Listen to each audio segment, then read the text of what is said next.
अम्मा बादु फ़इन्ना खैरल हदीस किताबुल्लाह व खैरल हदी हदी मुहम्मदिन सल्लल्लाहु अलैहि वसल्लम व शर्रल उमूरि मुहदसातुहा व कुल्ल मुहदसतिन बिदअह व कुल्ल बिदअतिन ज़लालह व कुल्ल ज़लालतिन फिन्नार।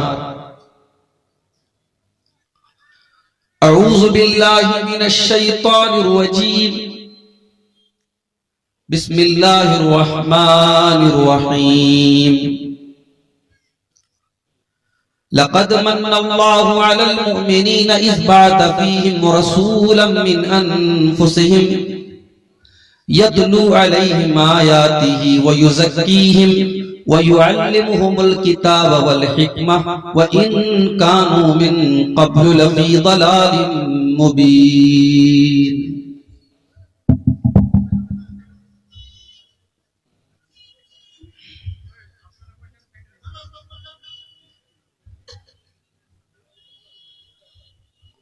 हो अरब या अजम हर जगह पर गूंजता है तराना नबी का।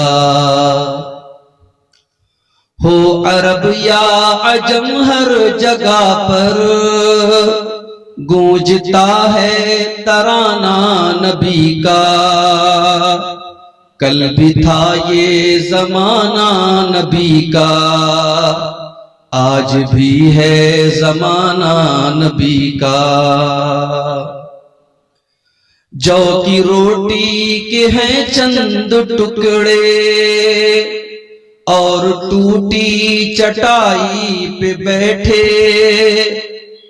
जौ की रोटी के हैं चंद टुकड़े और टूटी चटाई पे बैठे। ऐसी मसनद है मेरे नबी की और है ऐसा खाना नबी का। याद है वो मुसल्ले पे जाकर और दुआओं में आंसू बहाकर। याद है वो मुसल्ले पे जाकर और दुआओं में आंसू बहाकर अपनी उम्मत को अपने खुदा से इस तरह बख्शवाना नबी का। कल भी था ये जमाना नबी का, आज भी है जमाना नबी का। देखना है तो फूलों में देखो उनके हुस्नो अदा की नजाकत।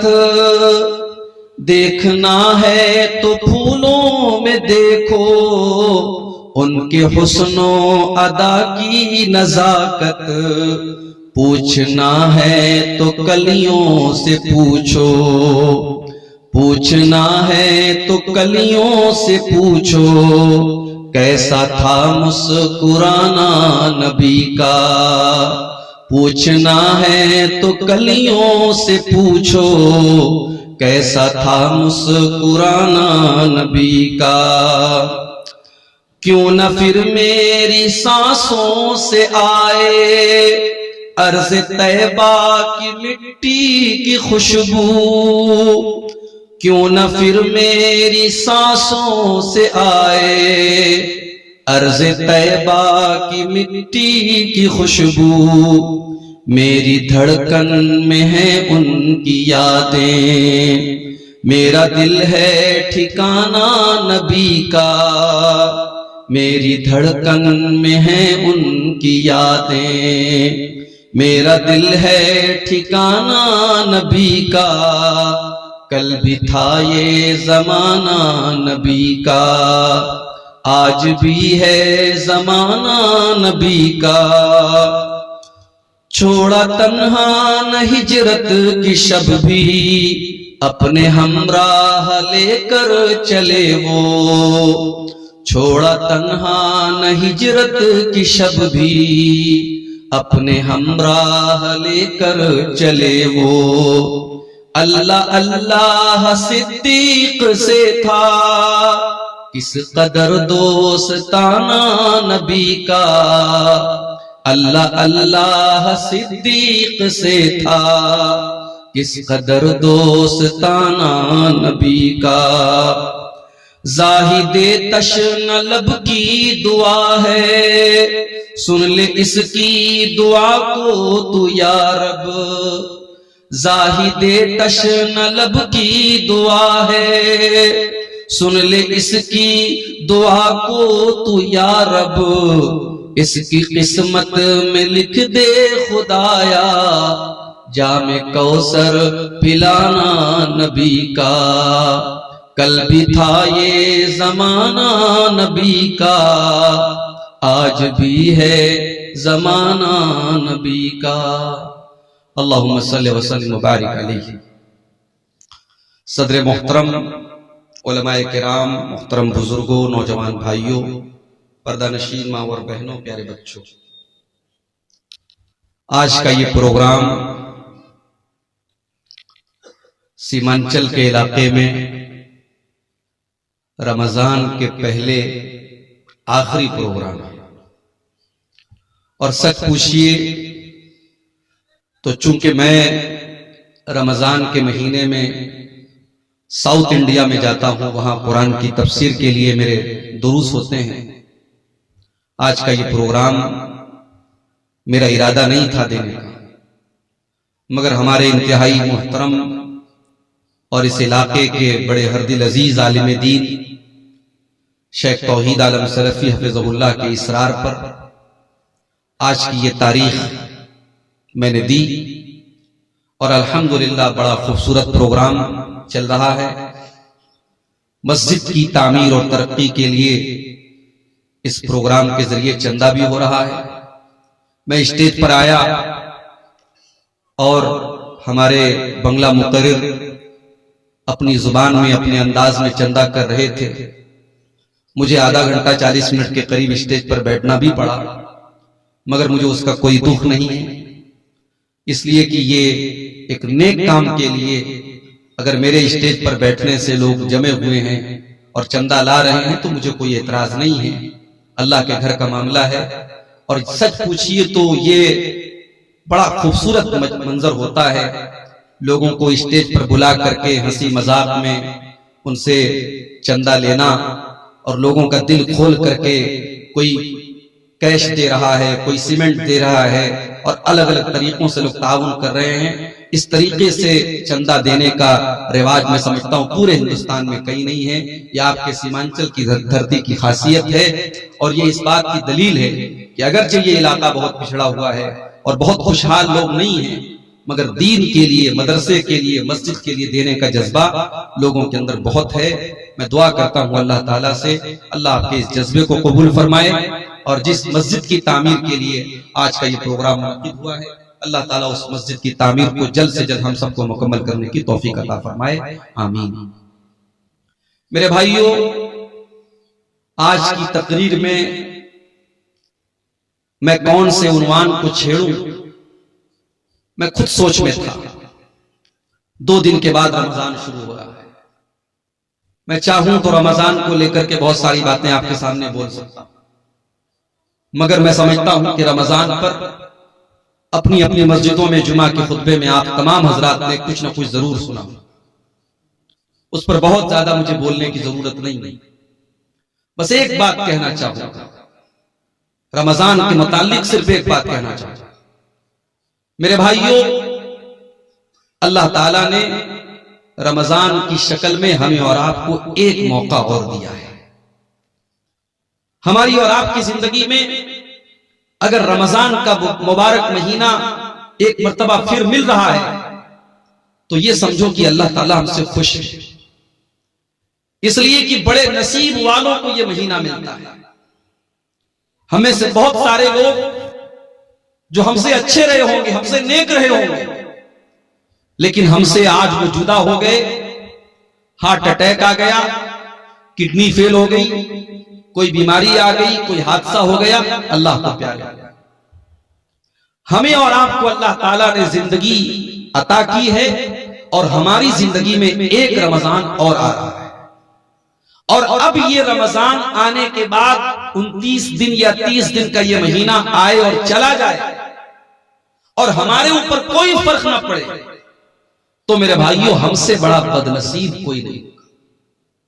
इसलिए कि अल्लाह के नबी ने 3 लोगों का नाम लेकर के बद्दुआ की, और आपने बद्दुआ की है और हजरत जिब्रील अलैहिस्सलाम ने आमीन कही। नबियों का सरदार बद्दुआ करे जुमा के दिन मिंबर पे चढ़कर और फरिश्तों का सरदार आमीन कहे, तो क्या उस बद्दुआ के कबूल होने में जरा कोई शक हो सकता है मेरे भाई? अल्लाह के नबी मिंबर की सीढ़ियों पर चढ़ते हैं, पहली सीढ़ी पर आपने कदम रखा, फरमाया रगीम अनफु रजुलिन ज़ुकिरतु इंदहु फलम युसल्ली अलैया। उस इंसान का सत्यानाश हो जाए, वो बर्बाद हो जाए, उसकी नाक मिट्टी में मिल जाए जिसके सामने उसके नबी का नाम लिया जाए और वो अपने नबी के ऊपर दरूद ना पड़े। इतना बड़ा कंजूस हो, इतना बड़ा बखील हो, उस इंसान के ऊपर अल्लाह के नबी ने लानत की। आपने बद्दुआ की, हज़रत जिब्रील ने आमीन कहा।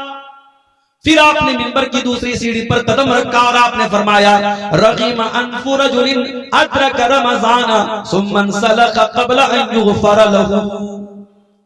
उस इंसान का भी सत्यानाश हो जाए, वो इंसान भी बर्बाद हो जाए जो रमजान के जैसा कीमती महीना पाए और फिर महीना खत्म हो जाए और उसकी बख्शिश ना हो सके, उसकी मग़फ़िरत ना हो सके, अल्लाह ताला के यहाँ उसके गुनाहों की माफी ना हो सके, इस एक महीने में वो तौबा ना कर सके, वो अल्लाह से अपने गुनाहों की माफी ना मांग सके, उससे बड़ा बदनसीब कोई नहीं है।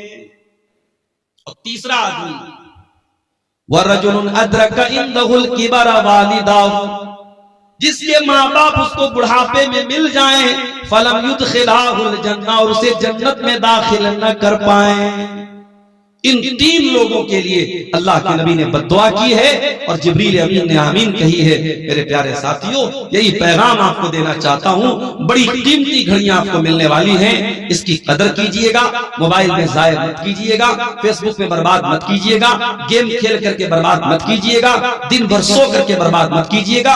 एक एक मिनट को कीमती समझिएगा। बहुत बड़ा मेहमान आपके पास आने वाला है, अल्लाह का मेहमान आने वाला है, उसकी कदर कीजिए।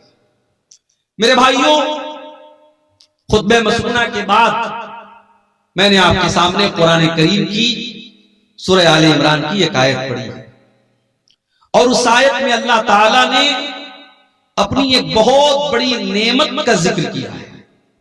यूं तो कुरान में अल्लाह ताला ने बहुत सारी नेमतों को बयान किया है, मगर सूरह आले इमरान की इस आयत में अल्लाह ताला ने जिस नेमत को बयान किया है, उस नेमत को बयान करके अल्लाह ने एहसान भी जताया है कि हाँ, हमने ये नेमत दे करके तुम पर एहसान किया है।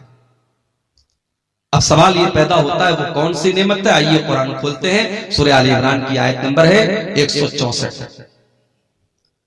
लक़द मन्नल्लाहु अलल मुमिनीना इज़ बअथ फ़ीहिम रसूलन मिन अनफुसिहिम।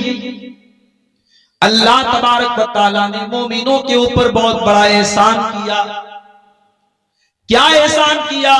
इज़ बअथ फ़ीहिम रसूलन, अल्लाह ने उनके बीच में एक रसूल भेजा। कैसा रसूल भेजा?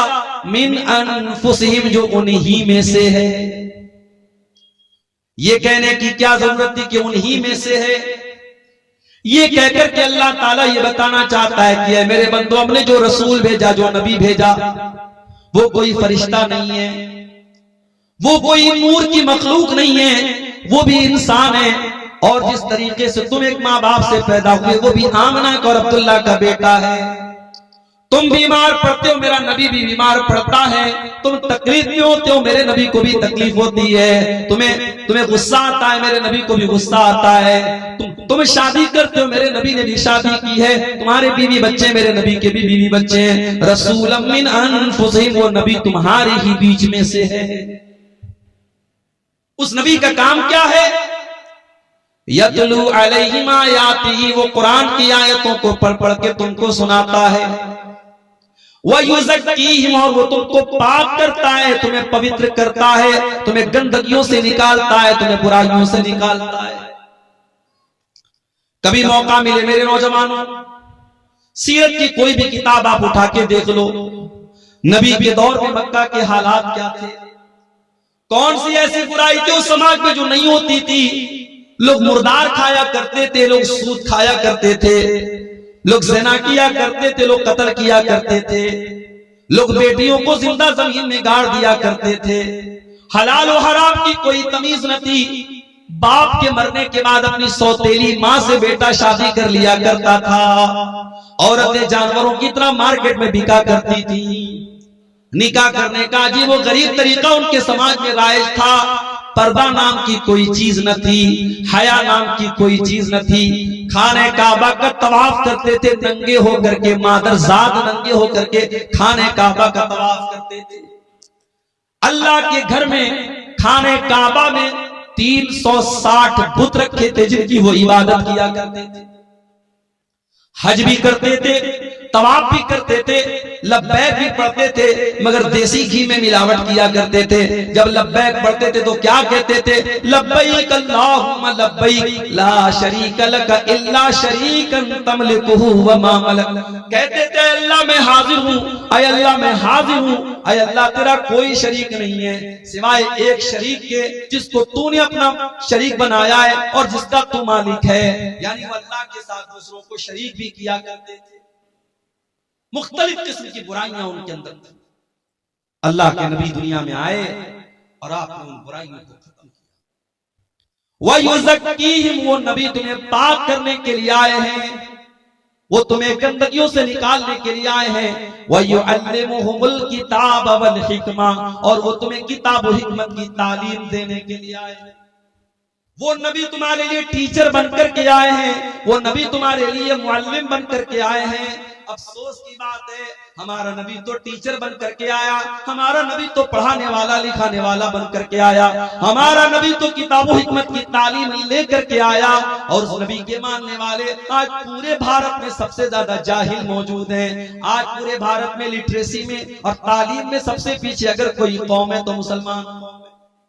न हम दीन के हैं न दुनिया के। लोग समझते हैं मुसलमान के बच्चे मदरसे में पढ़ते, कहां पढ़ते हैं मदरसे में? भारत सरकार की रिपोर्ट है कि मुसलमानों के 2% बच्चे सिर्फ मदरसे में पढ़ते हैं। जो पढ़ने वाले बच्चे उसमें 2% मदरसे में पढ़ते हैं, और उसमें भी कितने ऐसे बच्चे हैं 4 साल पढ़ा, 5 साल पढ़े, उसके बाद पढ़ाई उन्होंने छोड़ी। गौर करो मेरे भाइयों, जो नबी दुनिया में टीचर बनकर के आए, पढ़ाने वाले बनकर के आए, और जिस नबी के ऊपर कुरान की पहली आयत की नाज़िल हुई, इक़रा बिस्मि रब्बिकल लज़ी खलक़, पढ़ो उस रब के नाम से जिसने पैदा किया।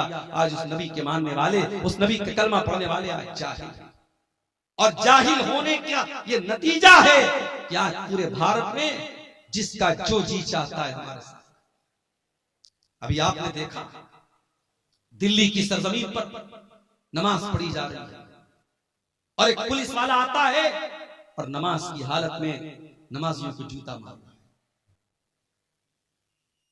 मैंने पढ़ा मीडिया में कि उसके खिलाफ कार्रवाई भी हो रही है, मगर आप ये देखिए कि नफरत किस लेवल तक पहुंच गई है।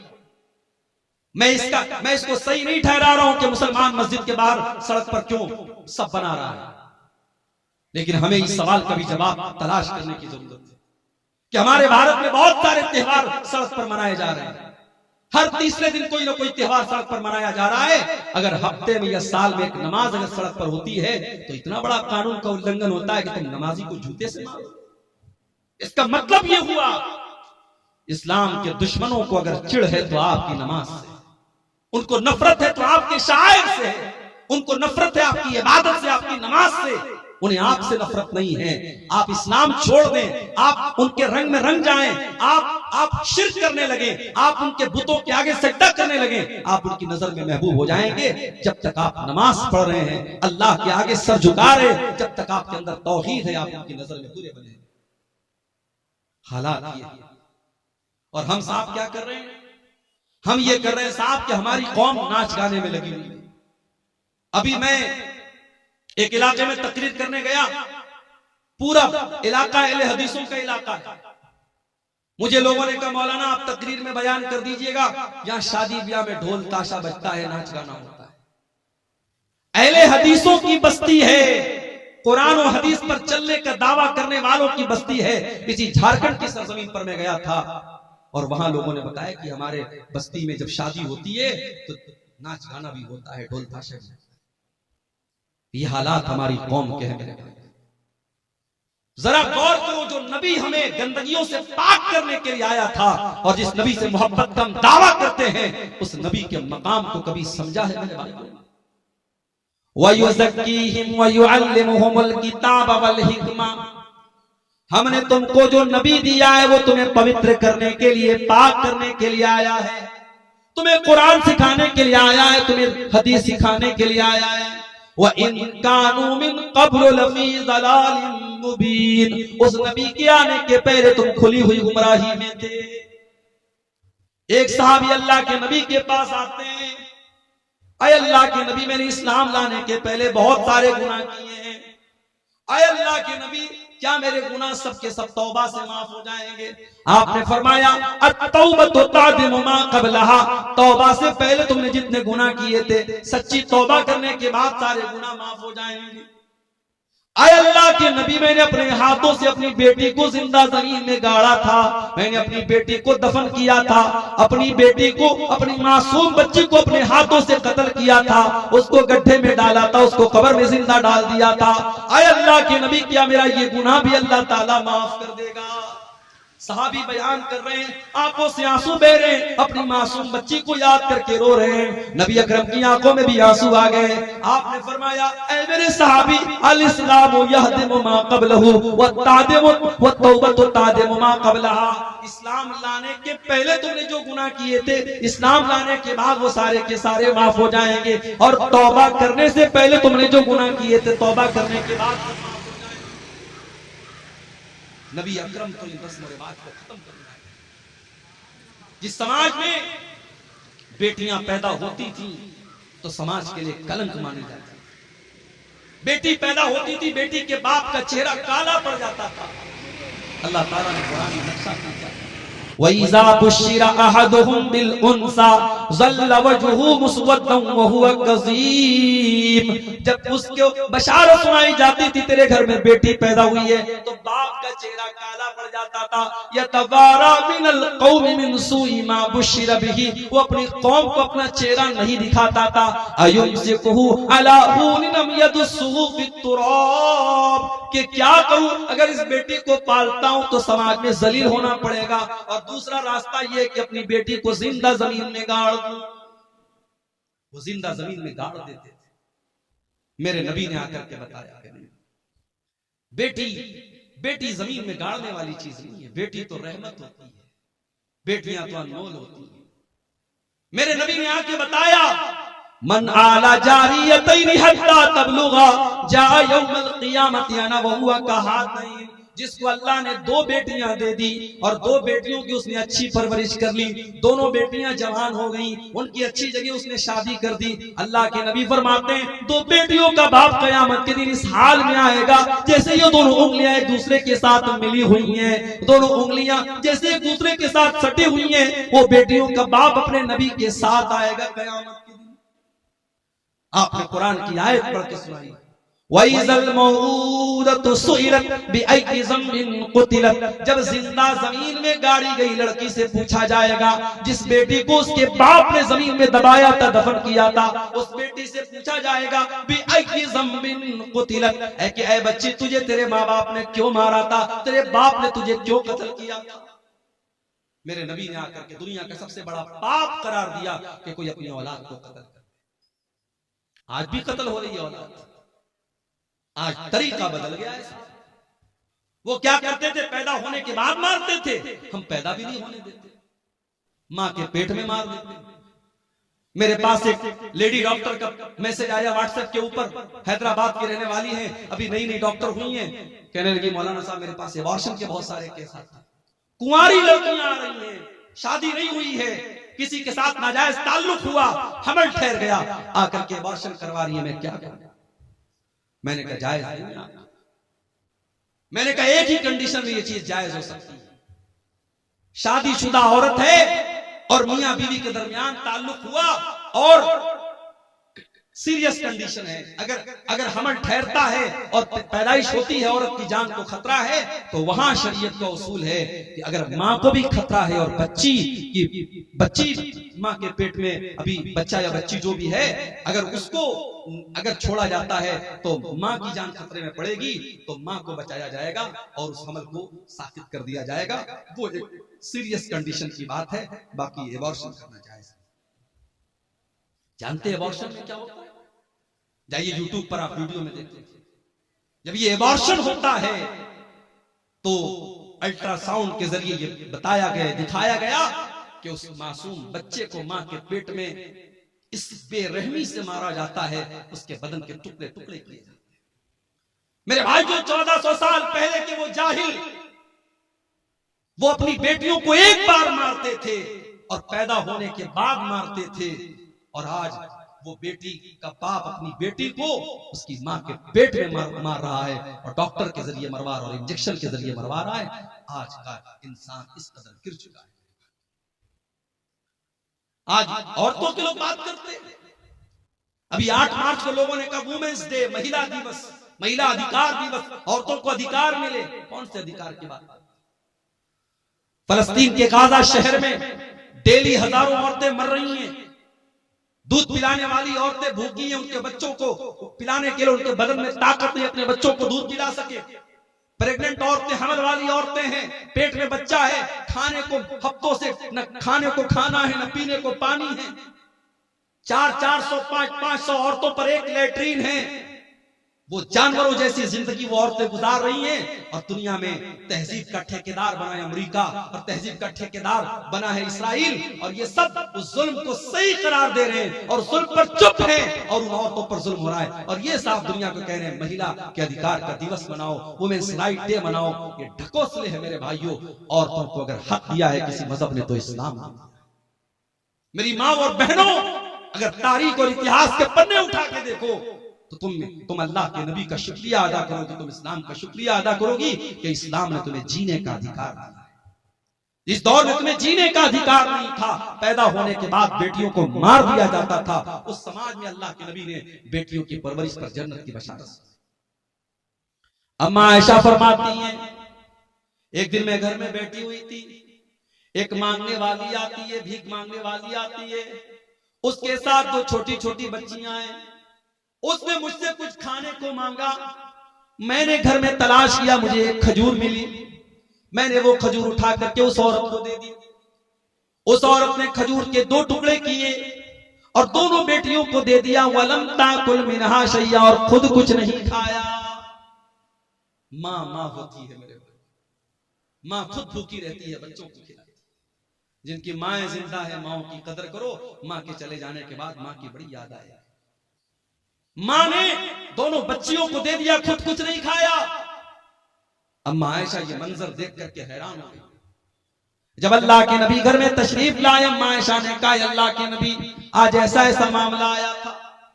वो भूखी औरत थी, वो गरीब औरत थी। मैंने एक खजूर उसको दी, उसने अपनी बच्चियों को खिला दिया, खुद कुछ नहीं खाया। आपने फरमाया, आयशा, मनिबतुलिया मिन हाज़िहिल बनाति शैअन कुन्न लहू सित्रम मिनन नार। आयशा, ये बेटियां तो अल्लाह ताला की तरफ से बहुत बड़ा इम्तिहान होती हैं, बहुत बड़ी परीक्षा होती हैं, और जिसको अल्लाह ताला बेटी देकर के आजमाता है और इस इम्तिहान में वो खरा उतर जाता है, वो इस इम्तिहान को पार कर लेता है, कुन्न लहू सित्रम मिनन नार। वो बेटियां अपने माँ बाप को जहन्नम की आग से बचाने का काम करती हैं। मेरे नबी दुनिया में बेटियों के रक्षक बनकर के आए। बेटी बचाओ का नारा मेरे नबी ने लगाया था। आज दुनिया की सरकारें लगाती है बेटी पढ़ाओ बेटी बचाओ, बेटी पढ़ाओ और बेटी बचाओ का नारा तो मेरे नबी ने लगाया। मगर आज अफसोस की बात यह है, सीमांचल की धरती पर कह रहा हूं, बड़े जिम्मेदारी के साथ कह रहा हूं, मैं आपके इस इलाके में फेमस हो गया हूं। मुझसे यूपी में लोग कहते हैं कि मौलाना आपका प्रोग्राम कटिहार में बहुत होता है, पूर्णिया में बहुत होता है, सीमांचल के इलाके में बहुत होता है। हालांकि ऐसा भी नहीं, बहुत ज्यादा नहीं होता, लेकिन चूंकि यूट्यूब वगैरह पे आ रहा है, लोगों को लगता है ज्यादा होता है। इस इलाके में आता हूं, लोग आप मुझसे मोहब्बत करते हैं। नौजवान मुझसे कहीं मिलते हैं रास्ते में, मौलाना आपकी तकरीर हम बहुत सुनते हैं, बड़ी मोहब्बत करते हैं, अच्छी बात है। मगर एक चीज मैं आपसे कहना चाहता हूं, कभी गौर करना कि हमारी और आपके समाज में जो औरतें हैं ये दीन से इतनी दूर क्यों? इन औरतों के दीन से दूर रहने की वजह क्या है? वजह यही है कि आज हमारी औरतें दीन की तालीम नहीं हासिल कर रही हैं। या तो हम उनको पढ़ाते ही नहीं, या पढ़ाते हैं स्कूल में पढ़ाते हैं, कॉलेज में पढ़ाते हैं, यूनिवर्सिटी में पढ़ाते हैं, बीएड करा दिया, एमए करा दिया, बीए करा दिया, हमारी बेटियों को दीन सिखाने वाला। इसीलिए समाज में जितने रस्मों रिवाज हैं इन्हीं औरतों की वजह से चल रहे हैं। जब तक आप इन औरतों को दीन नहीं सिखाएंगे, नबी ने फरमाया था बेटी पढ़ाओ बेटी बचाओ।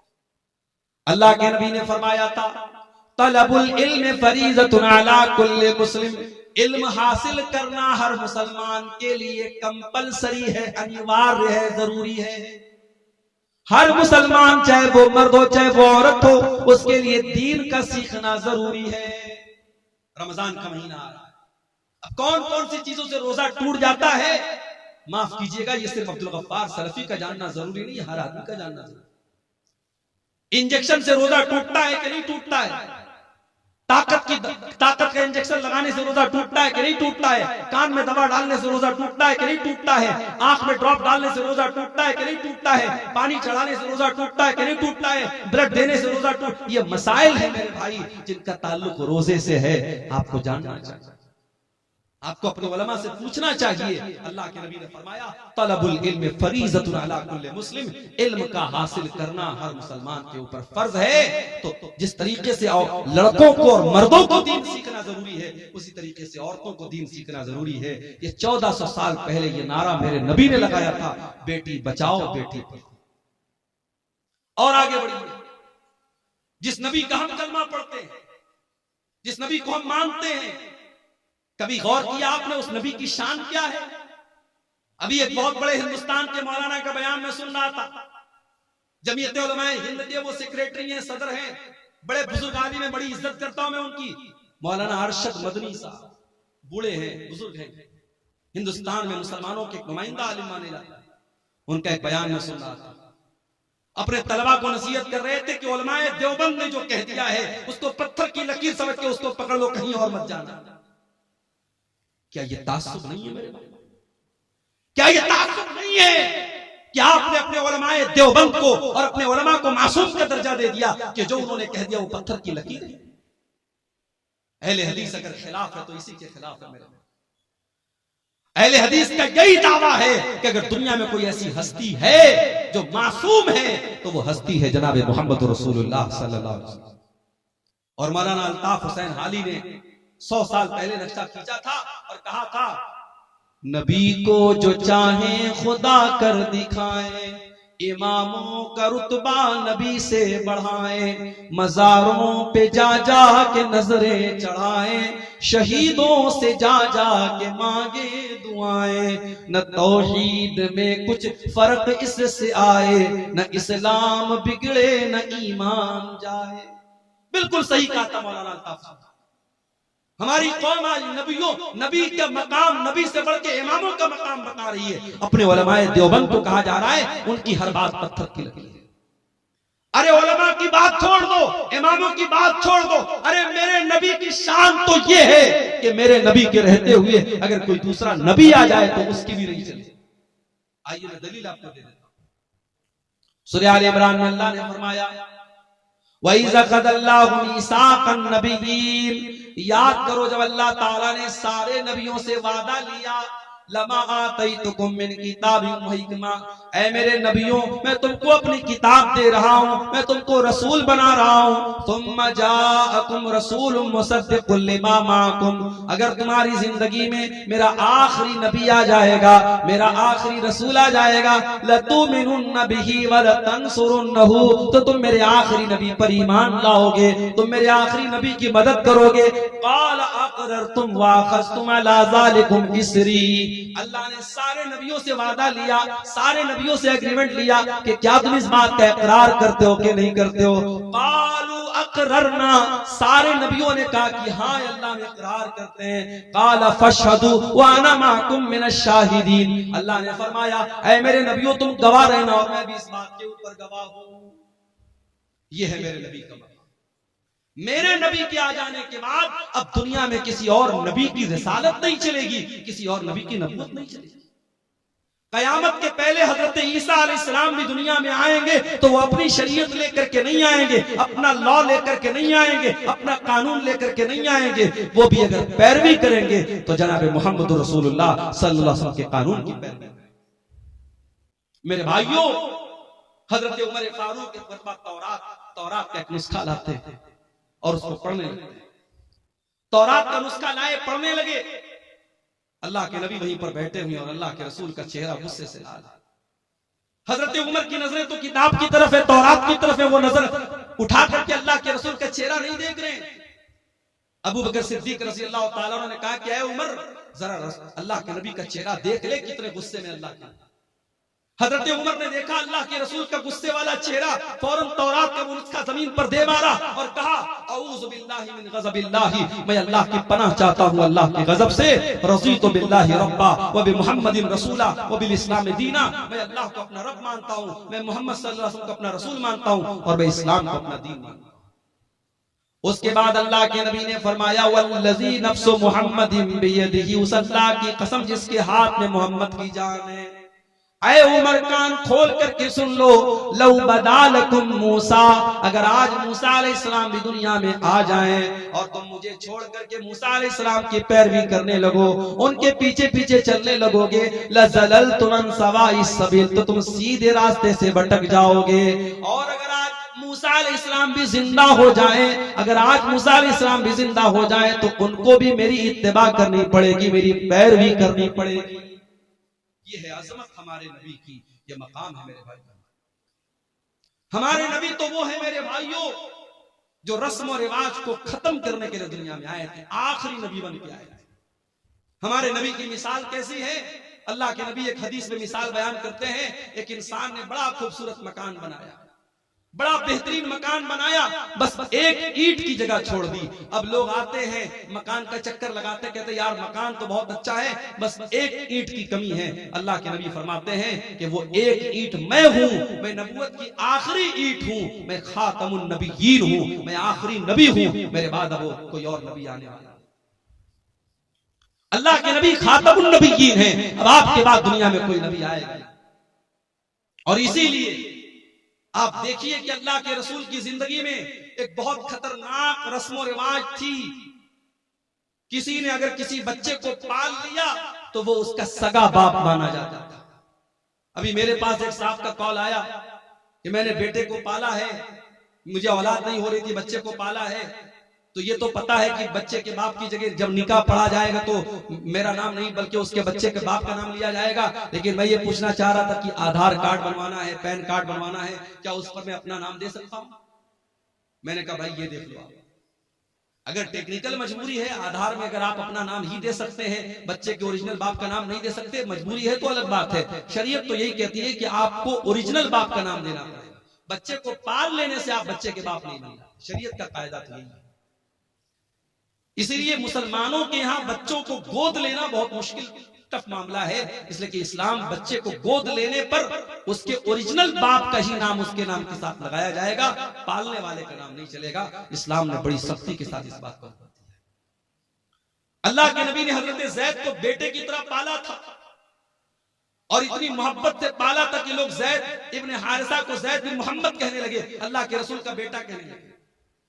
और हजरत ज़ैद की शादी जब हजरत ज़ैनब के साथ हुई और मियां बीवी में जब अच्छी तरीके से निभा नहीं हो पाया और हजरत ज़ैद ने अपनी बीवी को तलाक दे दिया, अल्लाह ने हुक्म दे दिया, ऐ मोहम्मद सल्लल्लाहु अलैहि वसल्लम, आप हजरत ज़ैनब की इद्दत पूरी हो जाने के बाद उनसे निकाह कर ले। गौर करो मेरे भाइयों, उस जमाने के रिवाज के हिसाब से हजरत ज़ैनब अल्लाह के नबी की बहू लगती थी, हजरत ज़ैद की बीवी थी, आपकी बहू लगती थी उस जमाने के रिवाज के हिसाब से। और अल्लाह ताला की तरफ से यह हुक्म दिया गया कि आप ज़ैनब से निकाह कर लीजिए। अल्लाह के नबी घबराने लगे, लोग मुझे ताना मारेंगे, लोग मुझे बुरा भला कहेंगे, मैं क्या जवाब दूंगा? अल्लाह ने फरमाया या अय्युहन नबी ला तुतिल काफिरीन वल मुनाफिकीन, ऐ नबी आप काफिरों की पैरवी न करें, मुनाफिकों की पैरवी न करें। ऐ नबी, अल्लाह ने जो हुक्म दिया आप उस हुक्म को मान ले। वह तख्शन्नास वल्लाहु अहक्कु अन तख्शा। ऐ नबी, आपको लोगों से डरने की जरूरत नहीं है, आपको अल्लाह से डरना है, अल्लाह से डरिए। नबी ने शादी कर दी हजरत ज़ैनब बिन्त जहश से। अल्लाह के नबी ने, जब उन्होंने, उनकी तलाक हो गई, इद्दत पूरी हो गई, अल्लाह के नबी ने शादी कर दी। अब जैसे ही शादी हो गई, अब अल्लाह के नबी के ऊपर मुनाफिकीन की तरफ से इतराज होने लगा, यहूदियों की तरफ से इतराज होने लगा। साहब, इन्होंने तो अपनी बहू से निकाह कर लिया। अब जरा गौर करना मेरे भाइयों, जब ये इतराज होने लगा कि अल्लाह के नबी ने अपनी बहू से निकाह कर लिया है, अल्लाह ताला ने कुरान में अपने नबी का डिफेंस किया और कुरान में अल्लाह ने आयत नाजिल की, मा काना मुहम्मदुन अबा अहदिन मिर रिजालिकुम। ओ लोगो, मोहम्मद सल्लल्लाहु अलैहि वसल्लम तुम में से किसी मर्द के बाप नहीं है। उनकी औलाद तो, जितने उनके बेटे पैदा हुए सब बचपन में इंतकाल कर गए। जब उनका कोई बेटा जवान ही नहीं हुआ, तो जब वो किसी मर्द के बाप नहीं है तो फिर उनकी बहू कहां से आ गई? जब वो किसी मर्द के बाप नहीं है, उनके सारे बच्चे बचपन में इंतकाल कर गए, तो तुम ये क्यों कहते हो उन्होंने अपनी बहू से निकाह किया? उनका दूसरा एतराज ये था कि चलो ठीक है, इन्होंने निकाह कर लिया ज़ैनब से, और ज़ैनब इनकी 5वीं बीवी थी, और सारे मुसलमानों को ऑर्डर था कि 4 से ज्यादा शादी नहीं कर सकते, और अल्लाह के नबी की 5वीं बीवी थी। इस पर भी लोगों ने एतराज किया कि सबके लिए अलग कानून, इनके लिए अलग कानून क्यों है? अल्लाह ने उसका भी जवाब दिया, वलाकिर रसूल अल्लाह, ये अल्लाह के रसूल हैं, ये तुमसे पूछ करके निकाह नहीं करेंगे। इनको अल्लाह ने इजाजत दी है, इसलिए इन्होंने ज़ैनब से निकाह किया है। आम मुसलमानों के लिए अलग हुक्म है और नबी के लिए अल्लाह की तरफ से अलग हुक्म है, तुम्हें एतराज करने का कोई हक हासिल नहीं है। तीसरा एतराज ये किया गया कि अगर अपनी बहू से निकाह कर भी लिया जमाने के रस्म रिवाज को तोड़ने के लिए, तो ये काम कोई और भी कर सकता था, इन्होंने क्यों किया? ये रस्म तो किसी और के जरिए भी तोड़ी जा सकती थी, ये रस्म अल्लाह के रसूल के जरिए क्यों तोड़ी गई? अल्लाह ने फरमाया, व खातमन नबिय्यीन, मेरा नबी आखिरी नबी बन करके आया। जब मेरा नबी रस्म रिवाज को नहीं तोड़ेगा तो कौन तोड़ेगा? मेरे नबी तो रस्म रिवाज को तोड़ने ही के लिए दुनिया में आए। ये अलग बात है, वो नबी रस्म रिवाज को तोड़ने के लिए आए थे। उस नबी के उम्मती आज रस्म रिवाज को तोड़ने वाले नहीं बल्कि बढ़ाने वाले, बढ़ा रहे हैं रस्म रिवाज को। शादी के पहले अभी आपने देखा है बहुत बड़ी शादी हो रही है गुजरात के जामनगर शहर में, मुंबई और गुजरात के बहुत बड़े उद्योगपति घराने में शादी हो रही है, और शादी में 9 अरब रुपये खर्च हो चुके। अभी ये शादी के पहले के फंक्शन में 9 अरब रुपये खर्च हो चुके। और ऐसा नहीं कि ये सिर्फ उनके दूसरे मजहब के लोगों में हो रहा है, मुसलमानों का भी बहुत बुरा हाल है। कलकत्ता के मटिया बुर्ज में मैं गया था, वहां लोगों ने मुझे बताया कि बहुत करोड़पति अरबपति मुसलमान ने अपनी लड़की की शादी की तो कई किलो उसने सोना अपनी बेटी को जहेज में दिया था। किलोग्राम नहीं, किलो में उसने अपनी बेटी को जेवरात से लाद दिया था अपनी बेटी को। कई शादी हो रही है तो जितने बाराती आ रहे हैं सब बारातियों को सूट दिया जा रहा है, सारे बारातियों को सोने की अंगूठी दी जा रही है। कि मुसलमानों क्या भी ये हाल हो रहा है? आपके सीमांचल के इलाके में क्या जहेज की रस्म नहीं है? क्या हल्दी की रस्म नहीं है? क्या औरतें सिंदूर नहीं लगा रही हैं? क्या बिंदी नहीं लगा रही हैं? बंगाल में आप चले जाएं तो कहीं फर्क करना मुश्किल हो जाता है कि ये लड़की, ये औरत मुसलमान है या गैर मुसलमान। जो नबी रस्म रिवाज को तोड़ने के लिए आए थे, जो नबी हमें रस्म रिवाज की बेड़ियों से आजाद करने के लिए आए थे, आज अफसोस की बात यह है उस नबी का कलमा पढ़ने के बावजूद और उस नबी से मोहब्बत का दावा करने के बावजूद आज हम रस्म रिवाज की बेड़ियों में जकड़े हुए हैं, और न जाने कौन कौन सी रस्म रिवाज में हम पड़े। एक शादी में मैं गया बनारस में, हमारे खानदान में रिश्तेदारी में शादी थी, मैं गया तो शादी के पहले लड़की वाले बहुत सारा सामान तैयार करते हैं लड़के वाले दुल्हन के लिए, बहू के लिए। तो उसमें देखा कि साहब दुल्हन के लिए एक सुहाग की पुड़िया तैयार हो रही, वो कुछ सामान थे, कुछ जड़ी बूटियां वगैरह थी। मैंने पूछा ये क्या है? कहने लगे सुहाग की पुड़िया। मैंने कहा इसमें क्या क्या है? पता लगा उसमें वो है जो बाल में लगाते हैं, सिंदूर है, बिदिया है। मैंने कहा ये क्या है? कहने लगे सुहाग की पुड़िया है। माफ करना मेरे भाइयों, इस्लाम में कोई सुहाग की पुड़िया नहीं है। इस्लाम में एक शादीशुदा औरत के लिए सुहाग की कोई निशानी नहीं। बाद औरतें समझती चूड़ी पहनना ये सुहाग की निशानी है। कुंवारी लड़की भी चूड़ी पहन सकती है। और ये सिंदूर लगाना और ये बिंदिया लगाना तो बिल्कुल मुशरिकाना और शिरकिया चीज है, ये तो नहीं करना चाहिए। और ये जो मंगल सूत्र पहनती है कि ये साथ में सुहाग की निशानी, ये भी गैर मुस्लिमों का तरीका है, इस्लाम से इसका कोई ताल्लुक नहीं। इस्लाम में सुहाग की कोई निशानी नहीं है। सुहाग की बस एक निशानी है, शौहर के दिल में बीवी की मोहब्बत, बीवी के दिल में शौहर की मोहब्बत। या साहब शादी में सुहाग की पुड़िया दी जाती है। शादी के पहले एक रस्म होती है हल्दी की रस्म। कहीं कि आपने देखा होगा हल्दी की रस्म में बाकायदा जितनी लड़कियां हैं सब पीले रंग का कपड़ा पहने। सावन का महीना आता है, सावन के महीने में पीले रंग का कपड़ा और पीले रंग की चूड़ियां मुसलमान औरतें पहनती हैं। धनतेरस का त्योहार आता है, बिहार में मैंने पटना में देखा कि मुसलमान औरतें मार्केट से सामान खरीद रही हैं। मैंने पूछा ये क्या हो रहा है?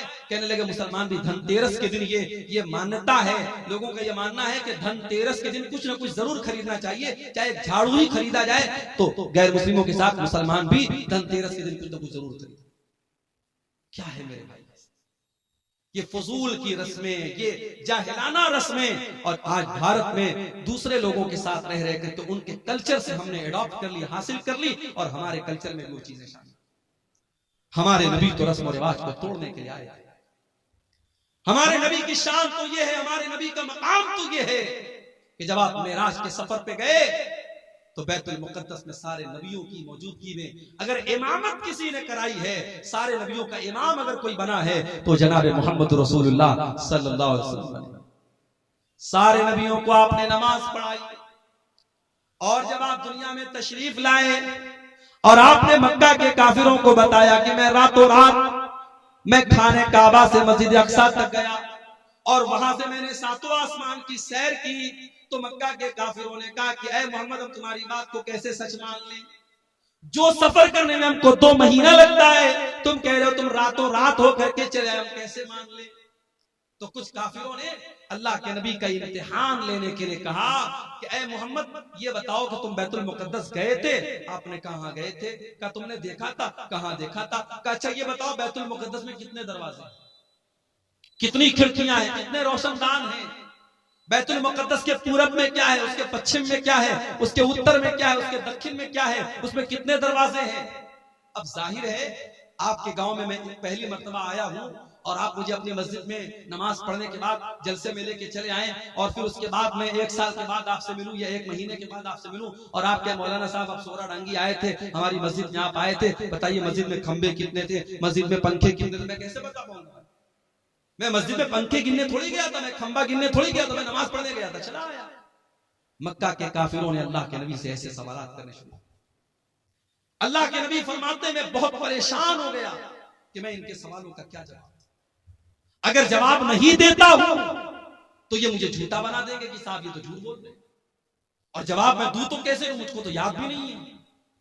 अल्लाह तबारक व तआला ने दुनिया का पहला वीडियो अल्लाह के नबी के सामने लाकर, अल्लाह के नबी फरमाते हैं कि बैतुल मुकद्दस का पूरा वीडियो, मैं वीडियो अपनी ज़बान में कह रहा हूं, अल्लाह के नबी ने फरमाया कि बैतुल मुकद्दस का पूरा व्यू, पूरा मंजर मेरे सामने रख दिया गया, और जो वो सवाल करते थे बैतुल मुकद्दस का वो मंजर अल्लाह ताला मेरे सामने ले आता था। वो पूछते थे कितने दरवाजे हैं, मैं गिन के बता देता था इतने दरवाजे। वो पूछते थे कितने खंबे हैं, मैं गिन के बता देता था इतने खंबे। ये हमारे नबी की शान है। हमारे नबी तो वो नबी हैं जो दुनिया में पत्थर खाते हैं, जो दुनिया में जुल्म सहते हैं, किसके लिए? हमारे और आप। वो नबी मानवता को बचाने के लिए, इंसानियत को बचाने के लिए आए थे। वो नबी इंसानियत के मोहसिन थे मेरे प्यारे साथ। हमारी और आपकी जिंदगी का मकसद है अपने बच्चों के लिए मेहनत करना, अच्छा मकान बनाना, बैंक में सेविंग करना, प्रॉपर्टी खरीदना, अपने बच्चों को अच्छा फ्यूचर देना। मेरे नबी का मिशन क्या था? मेरे नबी का मिशन सिर्फ एक था, फलाल्लका बाक़िउन नफ्सका अला आसारिहिम इल्लम युमिनू बिहाज़ल हदीस यसफा। ऐ नबी आपको लोगों के ईमान लाने की इतनी चिंता, इतनी फिक्र है, कहीं आप अपनी जान न दे दें। ऐ नबी लोगों के ईमान लाने की चिंता में कहीं अपनी जान न दे दे, आपको इतनी फिक्र है लोगों के ईमान लाने। आपने ताइफ में पत्थर भी खाए, आपने मक्का से ताइफ का 100 किलोमीटर का सफर पैदल तय किया है। आप ताइफ गए, ताइफ के लोगों ने आपका कलमा नहीं पढ़ा बल्कि आपके दुश्मन बन गए, आपके ऊपर ईमान लाना तो बड़ी दूर की बात है, उन्होंने आपका मजाक उड़ाया। आप जब ताइफ से निकल करके जाने लगे, ताइफ के उन लोगों ने अल्लाह के नबी के ऊपर पत्थर बरसाए। मेरे नबी के जिस्म के ऊपर इतने पत्थर बरसाए गए, आपके जिस्म से खून बहने लगा और खून बह बह करके आपके जूते में जम गया। मेरे प्यारे भाइयों, उस नबी ने पत्थर भी खाए हैं तो हमारे और आपके लिए खाए हैं। वो नबी हमारे और आपके लिए मोहसिन बन करके आए थे। इसीलिए अल्लाह ताला कुरान करीम में कहता है, वमा अरसलनाका इल्ला रहमतल लिल आलमीन। ओ लोगों, हमने तुमको वो नबी दिया है जो सारी कायनात के लिए रहमत बन करके आए थे, रहमत बन करके। और ये मत समझो कि नबी सिर्फ इंसानों के लिए रहमत बन करके, नबी तो जानवरों के लिए भी रहमत बन करके। अभी खेरिया हाट से हम गुजरे, हमारे भाई ने कहा मौलाना साहब यहाँ मवेशियों की मार्केट लगती है और जो जानवर को जो बेचने वाले होते हैं बड़ा जुल्म करते हैं जानवरों के साथ। वल्लाह जब हम ये सुनते हैं तो तकलीफ होती है। हमारे नबी ने जानवरों के साथ भी जुल्म करने की तालीम दी। अरे जिस नबी के उम्मती जानवर के साथ जुल्म नहीं कर सकते, उस नबी के उम्मती आतंकवादी और दहशतगर्द कैसे? मेरे नबी ने तो बकरे को ज़बाह करने के टाइम भी हुक्म दिया है कि बकरे को ज़बाह करने के टाइम छुरी तेज कर लो, बकरे के सामने छुरी मत तेज करो ताकि उसको डबल डबल तकलीफ ना हो। जानवर को ज़बाह करना है, हलाल करना है। अल्लाह ने उसको हमारे लिए हलाल बनाया है, उसका गोश्त हम खाएंगे, मगर उसको हलाल करने का, ज़बाह करने का भी तरीका बताया है अल्लाह के नबी ने। उसमें तरीका ऐसा बताया उसको तकलीफ नहीं। और आज मेडिकल साइंस भी ये कहती है कि जो झटके से जानवर को मारते हैं, कभी आप YouTube पर देखिए, जो झटके से जो मारा जाता है और गर्दन के ऊपर ऐसे जो है वो जो चापड़ होता है और उससे मारते हैं, तो वो जो तरीका जानवर को मारने का होता है और जो इस्लाम का तरीका है गले पर छुरी चलाने का, दोनों में बहुत फर्क है। और इस्लामी तरीके में जानवर की जान फौरन निकल जाती है, उसको तकलीफ नहीं। जानवरों के साथ भी अल्लाह के नबी ने रहम का बर्ताव करने का। सफर में आप जा रहे हैं, अचानक एक जगह से चींटियों के पास से आप गुजरे, सहाबे किराम को चींटी काटने लगी, सहाबे किराम ने आग लगाई और चींटियों को जला दिया। अल्लाह के नबी को पता चला, अपने सहाबा को डांटा और आपने कहा कान खोल करके सुन लो, आग का अजाब आग का रब ही दे सकता है, आग का अजाब कोई और नहीं दे सकता। चींटी को भी जलाने का आपको अधिकार नहीं है, चींटी को जला नहीं सकता। उसी सफर में अल्लाह के नबी जा रहे थे, एक सहाबी ने एक लाल चिड़िया के बच्चों को ले लिया और लाल चिड़िया जब अपने घोंसले में आई, बच्चों को नहीं देखा, फड़फड़ाने लगी। अल्लाह के नबी की नजर चिड़िया के ऊपर पड़ी। आपने कहा इसके बच्चे को किसने छीना है? एक सहाबी ने कहा अल्लाह के नबी मैंने छीना है। आपने फरमाया जाओ उसके बच्चों को लौटा दो। एक चिड़िया को उसके बच्चे से जुदा करने की तालीम मोहम्मद रसूलुल्लाह ने नहीं दी है। जो एक चिड़िया को उसके बच्चों से दूर करने की तालीम नहीं दे सकते हैं, वो किसी माँ से उसके बच्चे को दूर करने की तालीम कैसे दे सकते हैं? अल्लाह के नबी फरमाते हैं, एक औरत ने बिल्ली को पकड़ा और बिल्ली को बांध दिया, कैद कर दिया, न खाने को देती थी न पीने को देती थी, यहां तक कि बिल्ली मर गई। अल्लाह के नबी फरमाते वो बुढ़िया जहन्नम में जाएगी। एक बिल्ली को बेवजह मारने की वजह से वो जहन्नम में जाएगी। दूसरी हदीस में अल्लाह के नबी फरमाते हैं, एक फाहिशा औरत ने, एक बदचलन औरत ने, जब वो कुएं से पानी निकाल रही थी, एक कुत्ता प्यास से मर रहा था, उसने अपने चमड़े के मोजे में पानी निकाला और कुत्ते को पिला दिया। उसके इस अमल की वजह से अल्लाह ताला ने उस फाहिशा औरत को बख्श दिया, उसको माफ कर दिया। ये मेरे नबी की रहमत है। जानवरों के साथ भी अच्छा सलूक करने की आपने तालीम, और जानवर ही नहीं, मेरे नबी तो बेजान चीजों के लिए भी रहमत बन करके आए।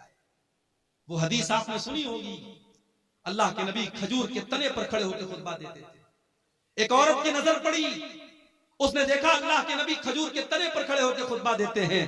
उसने कहा अरे अल्लाह के नबी हमें अच्छा नहीं लगता है, आप खजूर के तने पर खड़े होकर के खुतबा दे, हमें अच्छा नहीं लगता है। उस औरत का बेटा बढ़ई का काम करता था, उसने कहा अल्लाह के नबी मैं अपने बेटे से कह करके एक बेहतरीन मिंबर आपके लिए बनवा दूंगी।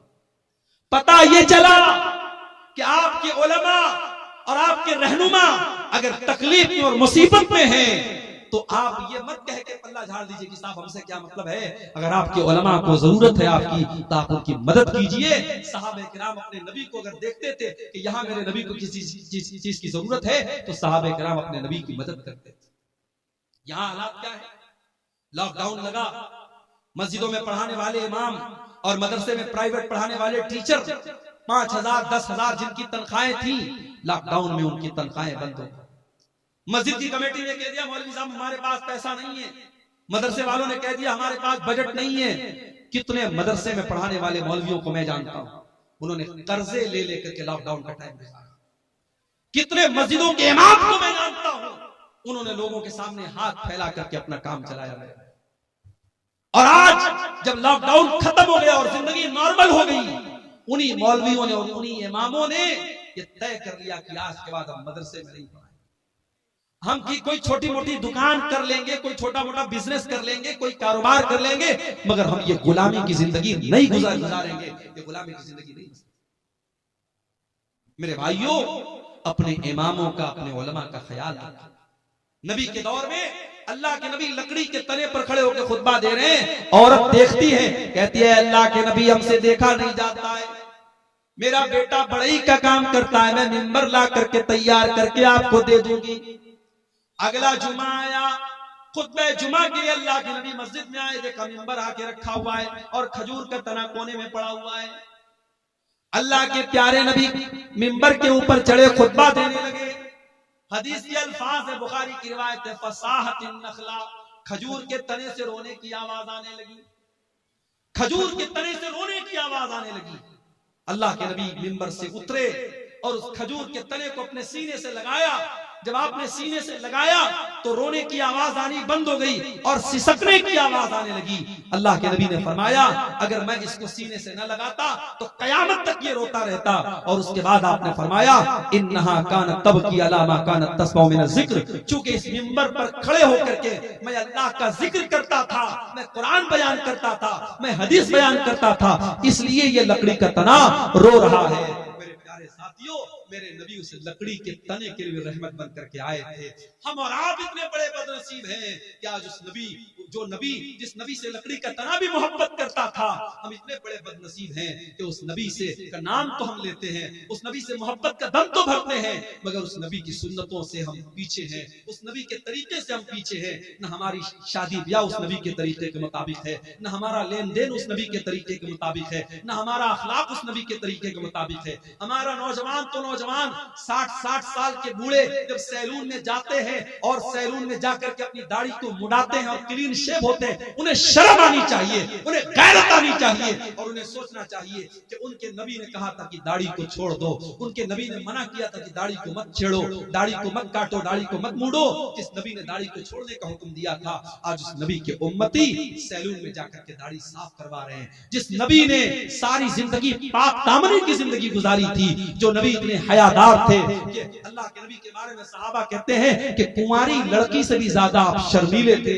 आज उस नबी के मानने वाले और उस नबी का कलमा पढ़ने वाले बेशर्म होते चले जा रहे हैं, बेगैरत होते चले जा रहे हैं। इस कौम की लड़कियों को देख लो, इस कौम के लड़कों को देख लो, आज बेहया होते चले जा रहे हैं। मेरे प्यारे साथियों, उस लकड़ी के तने को भी अपने नबी से मोहब्बत थी। अगर हमें मोहब्बत होती तो हम भी उस नबी के तरीके और आगे बढ़े। वो नबी हमसे बहुत मोहब्बत करते थे, वो नबी हमें बहुत चाहते थे। अल्लाह ने कुरान में फरमाया लक़द जाअकुम रसूलुम मिन अनफुसिकुम अज़ीज़ुन अलैहि मा अनित्तुम हरीसुन अलैकुम बिल मुमिनीना रऊफुर रहीम। ऐ मुसलमानों, हमने तुमको वो रसूल दिया है जो जान से ज्यादा तुमसे मोहब्बत करते हैं, जो तुम्हें फायदा पहुंचाने की पूरी कोशिश करते हैं, जो तुम्हें तकलीफ से बचाना चाहते हैं। अल्लाह के नबी की सीरत में आप ये बात याद करें, मिसवाक से आप कितनी मोहब्बत करते थे। इंतकाल के पहले भी आपने हजरत आयशा के भाई अब्दुर्रहमान के हाथ में मिसवाक देखी, हजरत आयशा को इशारा किया, हजरत आयशा ने अपने भाई से मिसवाक को लिया, अपने दांतों से नरम किया। अल्लाह के नबी ने अपने आखिरी टाइम भी मिसवाक किया है। मिसवाक से इतनी मोहब्बत करते थे अल्लाह के नबी, उसके बावजूद आपने अपनी उम्मत की आसानी के लिए क्या फरमाया, लौला अन अशुक्का ला उम्मती लअमरतुहुम बिस्सिवाक इंदा कुल्ली सलाह। अगर मैं अपनी उम्मत के लिए परेशानी न समझता, अगर मैं अपनी उम्मत के लिए मुसीबत न समझता तो मैं मिसवाक को कंपलसरी कर देता, जरूरी कर देता। लेकिन अगर मैं मिसवाक को जरूरी कर देता, मेरी उम्मत परेशानी में पड़ जाती, इसलिए मिसवाक को आपने जरूरी करार नहीं दिया। तरावीह की नमाज को देखो मेरे भाइयों, पहले दिन अल्लाह के नबी ने तरावीह पढ़ाई तो थोड़े से साहब आए, दूसरे दिन आपने तरावी पढ़ाई तो आधी मस्जिद भर गई। तीसरे दिन आपने तरावी की नमाज पढ़ाई तो पूरी मस्जिद भर गई। चौथी रात आप नहीं आए, जब फजर की नमाज में आप आए, आपने फरमाया मैं जानबूझ करके नहीं आया।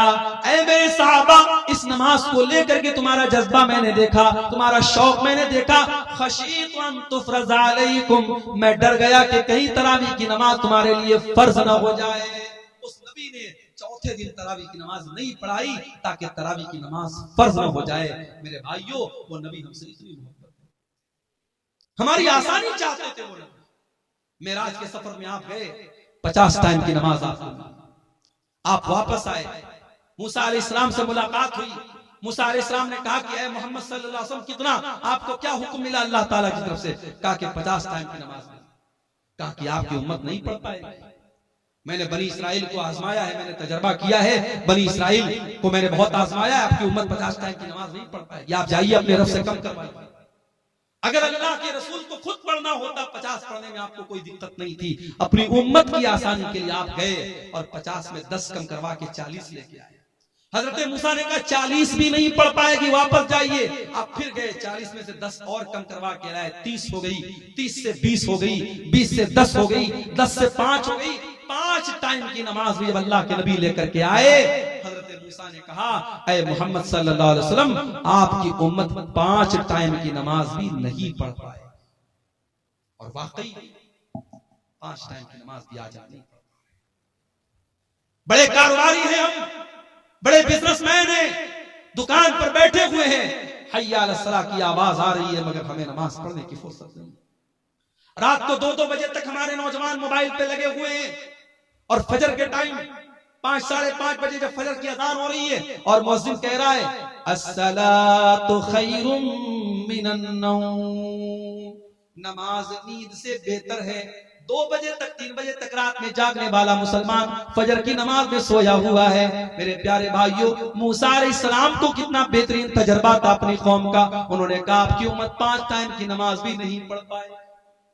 माफ करना मेरे भाइयों, आपका बिजनेस और आपका कारोबार नमाज से बड़ा नहीं है। आप कारोबार भी कीजिए, आप बिजनेस भी कीजिए, लेकिन नमाज अपने टाइम पर पढ़िए। अल्लाह कुरान में कहता है रिजालुल ला तुल्हीहिम तिजारतुन वला बयून अन जिक्रिल्लाहि व इकामिस सलाह। मेरे नेक बंदे वो हैं, मेरे मोमिन बंदे वो हैं, उनका कारोबार, उनका बिजनेस, उनकी तिजारत उनको नमाज से गाफिल नहीं करता है। वो कारोबार भी करते हैं, वो बिजनेस भी करते हैं, और नमाज का टाइम होता है तो नमाज पढ़ते हैं। यखाफून यौमन ततकल्लबु फीहिल कुलूब वल अबसार, वो कयामत के दिन से डरते हैं, वो अल्लाह के अजाब से डरते हैं, वो पाबंदी से नमाज पढ़ते हैं।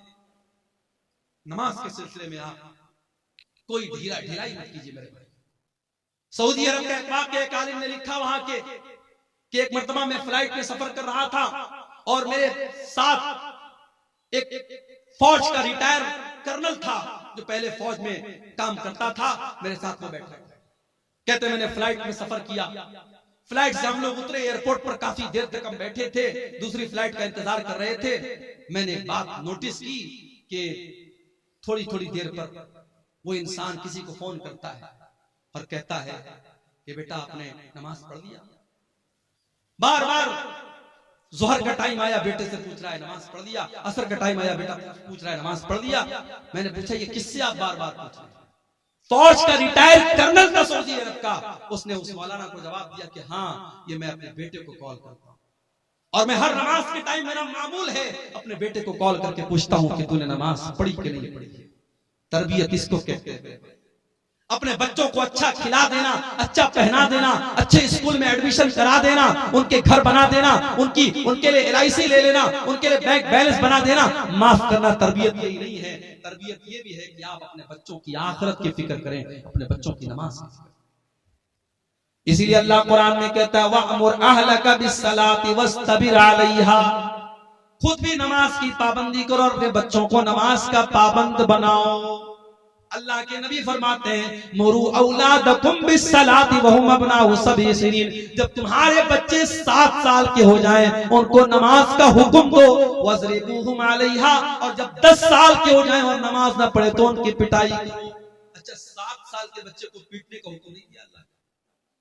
हमारे यहाँ 6-6 साल के बच्चे स्कूल जाते हैं, सर्दी के मौसम में 5 बजे स्कूल की वैन आती है, माँ जबरदस्ती, बच्चा आंख मल रहा है, उसकी नींद अभी लग रही है, माँ तैयार करती है, ड्रेस पहनाती है, स्कूल का बैग देती है, जबरदस्ती उसको वैन में बिठाती है। मेरे भाइयों, ये सिस्टम सही नहीं है। 7 साल तक तो चाइना में और जापान में आप देख लें, 7 साल तक के बच्चों को तो ऐसे ही खेल खेल में पढ़ाया जाता है, बच्चों को मारा नहीं जाता, बच्चों को पीटा नहीं जाता। ये सबक दिया था जनाब मोहम्मद रसूलुल्लाह सल्लल्लाहु अलैहि वसल्लम ने। 7 साल का बच्चा है, प्यार से समझाओ, मोहब्बत से समझाओ। हाँ, 10 साल का हो गया, अब उसके बिस्तर अलग कर दो। 10 साल का लड़का हो गया, 10 साल की लड़की हो गई, एक बिस्तर पे मत सुलाओ। 2 लड़के हैं, एक बिस्तर पे मत सुलाओ, बिस्तर अलग कर दो, चादर अलग कर दो, कंबल अलग कर दो। हमें बड़ी हैरत हो रही है। 10 साल का लड़का हो गया तो क्या हो गया, बिस्तर क्यों अलग कर दें? इस्लाम वहां से शुरू होता है जहां से आपके सोचने की सरहदें खत्म हो जाती हैं। इस्लाम वहां से शुरू होता है। 10 साल का लड़का जो होता है समझदार होने लगता है, उसके अंदर फिजिकल चेंजेस आने लगते हैं। 10 साल की लड़की अब धीरे धीरे बालिग हो रही है। इस्लाम ने कितना पाकीज़ा मज़हब है, 10 साल का लड़का या लड़की हो जाए, इस्लाम कहता बिस्तर अलग कर दो, ताकि अब वो जवानी की तरफ जब बढ़े तो उनके दिल में कोई गलत ख्याल ना आए, और एक बिस्तर पे अगर सोएंगे तो उनके दिल में गलत ख्याल पनप सकते हैं। इस्लाम ने बिस्तर को अलग करने का हुक्म दिया, और अल्लाह के नबी ने कहा 10 साल का बच्चा हो जाए और नमाज न पढ़े तो इसकी पिटाई। हमें वो नबी मिले हैं मेरे भाई, वो नबी मिले हैं जो हमसे इतनी मोहब्बत करते हैं, हमें ऐसी शरीयत दे करके गए, ऐसा दीन दे करके गए, उस दीन में कदम कदम पर हमारे लिए आसानी है। अभी हमने देखा दिल्ली के अंदर जो वाकया हुआ कि सड़क पर लोग नमाज पढ़ रहे हैं और पुलिस वाले ने अपने जूते से नमाजी को मारा। हमें बड़ा गुस्सा आया, बड़ा जलाल आया, मगर हम यहाँ पर एक बात ये भी कहें कि इस्लाम की तालीम नहीं है कि आप पब्लिक प्लेस में नमाज, अगर आपकी नमाजी ज्यादा हो रहे हैं, जुमा में 2 जमात आप कर ले, ईद में 2 जमात कर ले, सड़क पे आप नमाज ना पढ़ें। हम अपने मुसलमान भाइयों को ये समझाएंगे कि आपका सड़क पर नमाज पढ़ना सही नहीं है, लेकिन हम साथ में अपने सरकार से, हुकूमत से ये भी कहेंगे कि ये भारत में कानून एक होना चाहिए। 2 तरीके का कानून नहीं होना चाहिए।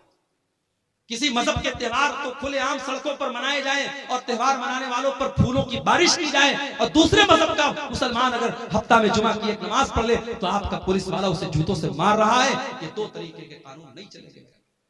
और अगर मान लो हालात कभी दुनिया में ऐसे आ जाए, सारी मस्जिदें खत्म हो जाएं और सारे जितनी अल्लाह की मस्जिदें हैं सारी मस्जिदों को लोग ढा दे, गिरा दे, तब भी माफ करना नमाज बंद होने वाली नहीं। इसलिए कि अल्लाह के नबी फरमाते हैं 6 चीजें अल्लाह ताला ने मुझको ऐसी दी है जो किसी और नबी को नहीं दी गई। ओतीतु सित्तन लम युतहुन्न आदुन क़ब्ली, 6 चीजें अल्लाह ताला ने स्पेशल मुझको दी जो किसी और नबी को नहीं दी। नंबर 1, ओतीतु जवामी अल कलिम, अल्लाह ताला ने मुझको जवामी उल कलिम दिया है। अल्लाह के नबी की जुबान से छोटे छोटे जुमले निकला करते थे, लेकिन माना बहुत बड़ा बड़ा होता था।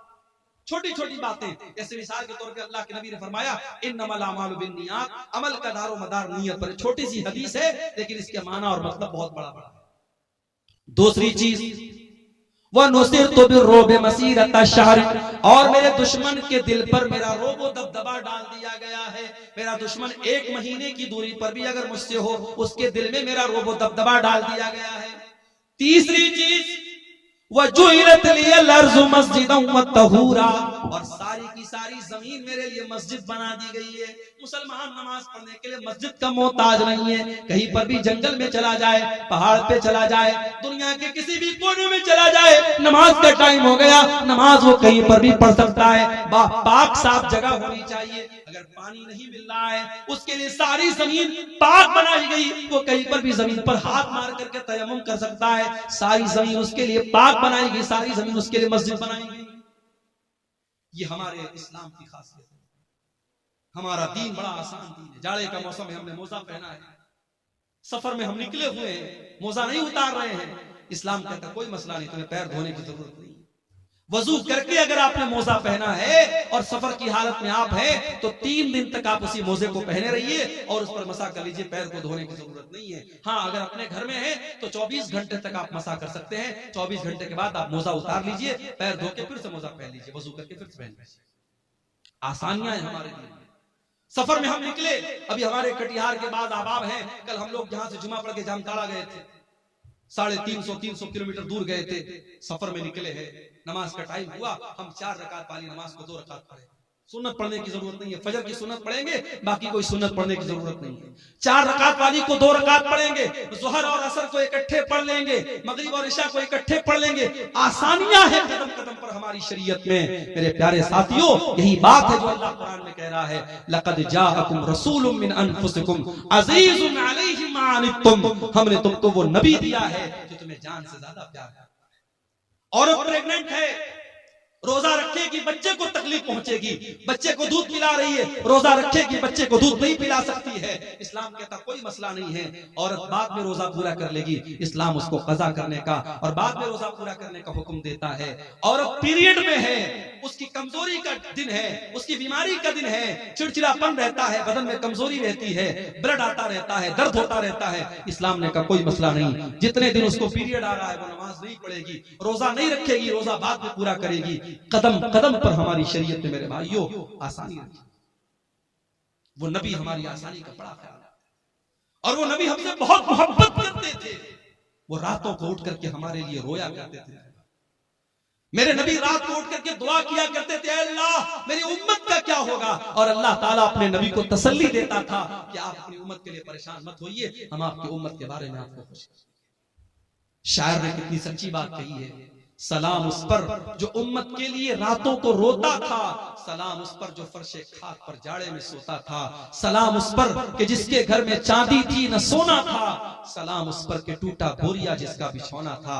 मेरे प्यारे भाइयों, उस नबी से हमें वाकई में सच्ची मोहब्बत करनी चाहिए, उस नबी से वाकई में सच्ची मोहब्बत करनी चाहिए। और वो नबी सिर्फ दुनिया में हमारे काम नहीं आ रहे हैं, बल्कि आखिरत में भी हमारे काम आएंगे। अल्लाह के नबी फरमाते हैं, अना सय्यदु वलद आदम यौमल क़ियामा, क़यामत के दिन सारे आदम की औलाद का सरदार मैं रहूंगा।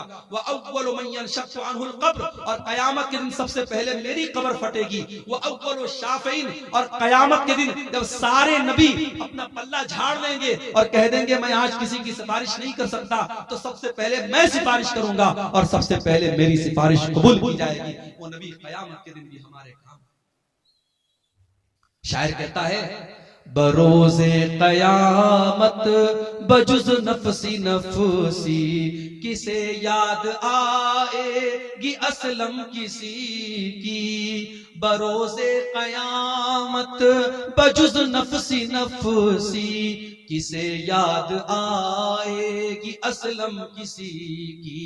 न भूलेंगे जिसको नबी ये मुकर्रम, वो उम्मत नहीं है तो फिर और क्या है। जुबां पर है नाते नबी ये मुकर्रम, ये उल्फत नहीं है तो फिर और क्या। वो नबी हमसे बड़ी मोहब्बत करते थे। अल्लाह के नबी फरमाते हैं कि अल्लाह ताला ने हर नबी को एक दुआ ऐसी दी जिसके कबूल करने की गारंटी ले ली, और हर नबी ने अपनी उस दुआ को दुनिया में मांग लिया। अल्लाह के नबी फरमाते हैं कि मैंने अपनी दुआ को संभाल के रखा। सारे नबियों ने अपनी दुआ को मांग लिया, लेकिन मैंने अपनी दुआ को संभाल के रखा है। किसके लिए? अपने लिए नहीं, अपने परिवार के लिए नहीं, अपने बच्चों के लिए नहीं। शफाअतन लि उम्मती यौमल क़ियामा, मैं क़यामत के दिन अपनी उम्मत के लिए सिफारिश करूंगा, क़यामत के दिन अपनी उम्मत के लिए अल्लाह से गिड़गिड़ा के माफी मांगूंगा। मेरे प्यारे साथियों, उस नबी की कदर करो, उस नबी से मोहब्बत करो, उस नबी की इत्तिबा करो, उस नबी की इताअत करो। और मेरे भाइयों, ये हमारे मौलाना तौहीद साहब ने एक पर्ची दी है, इस पे कुछ सवालात हैं, मैं इनको जवाब दे करके मैं बात खत्म करूंगा, क्योंकि हमारे एक बंगला मुकर्रर भी मौजूद है और 3 बजने वाले हैं। मैं इन सवालों को मुख्तसर तौर पे जवाब देके बात खत्म करता हूँ। एक सवाल आया है, क्या अकीका के जानवर के लिए दता होना जरूरी है? जरूरी नहीं है, दता हो तो बेहतर है, लेकिन जानवर अकीका का जो है वो दता होना शर्त नहीं है। अगर बच्चा मरा हुआ पैदा हो तो उसका जनाजा पढ़ेंगे या नहीं, इस मसले में उलमा का इख्तिलाफ है। अल्लामा अलबानी की जो तहकीक है वो ये है कि चूंकि बच्चा जो होता है 4 महीने का जब हो जाता है, 120 दिन का, तो उसके अंदर रूह डाल दी जाती है। माँ के पेट में बच्चा जब 4 महीने का होता है, उसके अंदर रूह डाल दी जाती है। इसलिए 4 महीने के बाद जब भी वो पैदा होगा, अगर वो जनाजा पढ़ने, अगर वो गुस्ल देने लायक होगा तो गुस्ल देंगे और कफनाएंगे और जनाजा भी पढ़ेंगे। और यही बात ज्यादा मजबूत समझ में आती है दलील की रोशनी में। तो बेहतर ये कि उसका जनाजा पढ़ेंगे। अगर कोई नहीं पढ़ता है तो कोई गुनाह की बात नहीं है, लेकिन दलील की रोशनी में ज्यादा मजबूत बात है। क्या गैर मुस्लिम का रुपया मस्जिद में लगा सकते हैं? लगा सकते हैं, मगर एक शर्त है। अगर वो गैर मुस्लिम कोई ऐसा कारोबार करता है जो पूरा का पूरा हराम कारोबार है, तो वो पैसा फिर हम मस्जिद में नहीं लगाएंगे, उसको मना कर देंगे, भाई तुम्हारा पैसा हम नहीं ले सकते। लेकिन ऐसा बहुत कम होता है। गैर मुस्लिमों के यहाँ भी हलाल बिजनेस भी होते हैं, हराम बिजनेस भी होते हैं। तो अगर मिक्स आमदनी है तो हम वो ले सकते हैं। इसकी दलील क्या है? नबी के दौर में मक्का के काफिरों ने अल्लाह के घर को, खाने काबा को बनाया था, आपस में चंदा, तो उन्होंने हलाल आमदनी से ही बनाया था। तो अल्लाह के नबी ने जब खाने काबा को फतह किया, चंदे से बनाए, आपने उस बिल्डिंग को बरकरार रखा। भी हम ले सकते हैं, शर्त यह है कि उसकी आमदनी है हलाल आमदनी भी शामिल हो। अगर मुकम्मल हराम की आमदनी है तो फिर हम उसका चंदा नहीं लेंगे। गाय या बैल का अकीका दे सकते हैं या नहीं? नहीं देना चाहिए, मुनासिब नहीं है। इसलिए कि अकीका के जानवर में जहां भी हदीस में जिक्र है, छोटे जानवर का जिक्र है। बाज उलमा ने बड़े जानवर को जायज करार दिया है, मगर दलील के एतबार से उसकी कोई मजबूत दलील नहीं मिलती। जहां पर भी हदीसों में जिक्र है, छोटे जानवर का जिक्र है। आप बकरा बकरी कर सकते हैं, भेड़ा भेड़ी कर सकते हैं, दुम्बा वगैरह कर सकते हैं, लेकिन बड़े जानवर का सबूत अकीका में नहीं मिलता है। क्या सरदार के पास फितरा जमा करके क्या करेंगे? इसको तकसीम करेंगे। देखिए, फितरा के सिलसिले में हदीस में सिर्फ इतना आता है कि हर मुसलमान पर, चाहे वो मर्द हो, चाहे वो औरत हो, चाहे वो बच्चा हो, चाहे वो जवान हो, फितरा फर्ज है। नबी के दौर में इसकी एक इज्तिमाई शक्ल होती थी।